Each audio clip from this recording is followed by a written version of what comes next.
Le principe de la force obligatoire du contrat se trouve à l'article 1103 du Code civil, qui dispose que les contrats légalement formés tiennent lieu de loi à ceux qui les ont faits.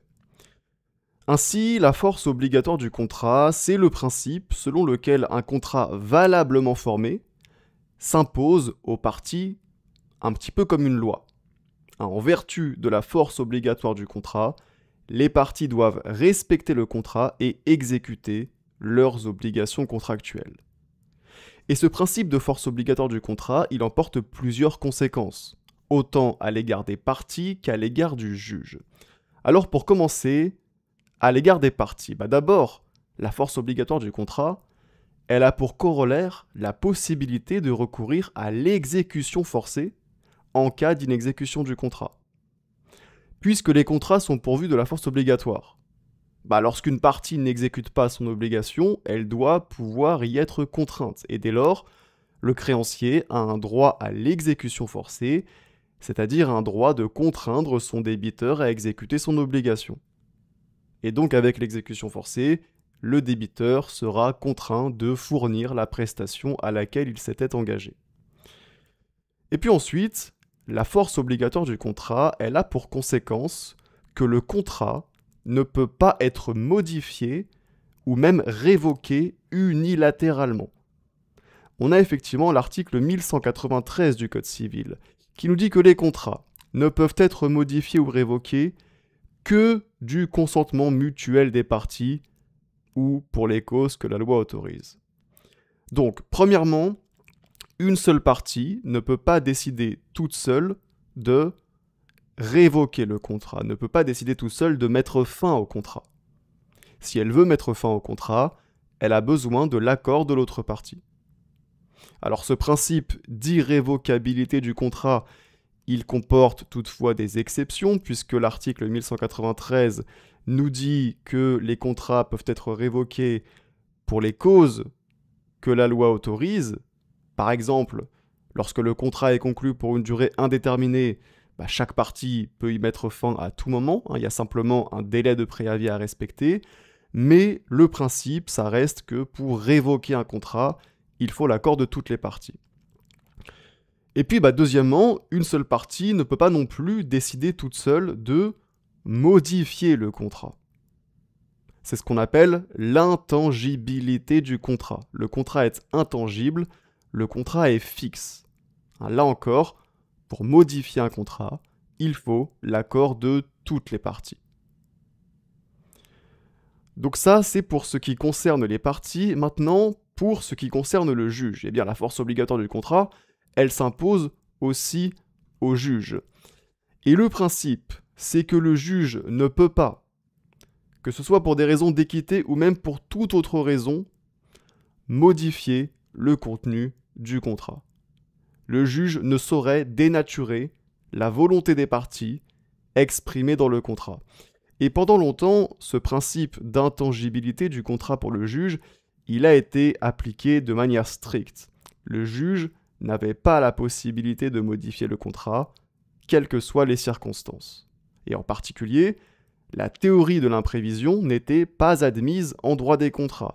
C'est-à-dire que le juge n'avait pas la possibilité de réviser le contrat lorsque ce dernier était devenu déséquilibré suite à un changement de circonstances imprévisible lors de la conclusion du contrat. Donc, c'est l'hypothèse où il y a eu, en cours d'exécution du contrat, un changement de circonstances qui n'était pas prévisible au moment où le contrat a été conclu, et à cause de ce changement de circonstances, le contrat est devenu déséquilibré pour une partie. Il y a une des parties qui se retrouve à devoir exécuter un contrat dont l'exécution est devenue beaucoup plus onéreuse pour elle. Et même dans ce cas-là, le juge n'avait pas la possibilité de modifier le contrat afin de le rééquilibrer.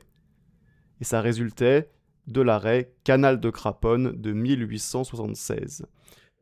Mais depuis la réforme du droit des contrats de 2016, la théorie de l'imprévision, elle est admise en droit des contrats. Effectivement, l'article 1195 du Code civil, tel qu'issu de la réforme, dispose aujourd'hui que si un changement de circonstance imprévisible lors de la conclusion du contrat rend l'exécution excessivement onéreuse pour une partie qui n'avait pas accepté d'en assumer le risque, celle-ci peut demander une renégociation du contrat à son co-contractant. Elle continue à exécuter ses obligations durant la renégociation. En cas de refus ou d'échec de la renégociation, les parties peuvent convenir de la résolution du contrat à la date et aux conditions qu'elle détermine, ou demander d'un commun accord au juge de procéder à son adaptation. Et puis, à défaut d'accord dans un délai raisonnable, le juge peut, à la demande d'une partie, réviser le contrat ou y mettre fin à la date et aux conditions qu'il fixe. C'est donc la consécration de la théorie de l'imprévision. Aujourd'hui, le juge a la possibilité de réviser le contrat pour imprévision. Mais attention, cette possibilité pour le juge de réviser le contrat, elle est encadrée par des conditions strictes. Il faut un changement de circonstances imprévisible lors de la conclusion du contrat. Il faut que ce changement de circonstances rende l'exécution du contrat excessivement onéreuse pour une partie. Et il faut que cette partie n'ait pas accepté d'en assumer le risque. Et lorsque ces conditions sont réunies, il y a différentes étapes que les parties doivent respecter avant de saisir le juge. Les parties doivent d'abord tenter de renégocier le contrat sans recourir au juge. Si elles n'y parviennent pas, elles peuvent opter pour la résolution du contrat ou bien saisir le juge d'un commun accord afin qu'il adapte le contrat. Et en l'absence d'accord dans un délai raisonnable, cette fois-ci, une seule partie peut saisir le juge pour obtenir la révision du contrat. Et donc, la théorie de l'imprévision s'applique aujourd'hui en droit des contrats. Le juge a la possibilité de réviser le contrat si ce dernier est devenu déséquilibré du fait d'un changement de circonstances imprévisible lors de la conclusion du contrat.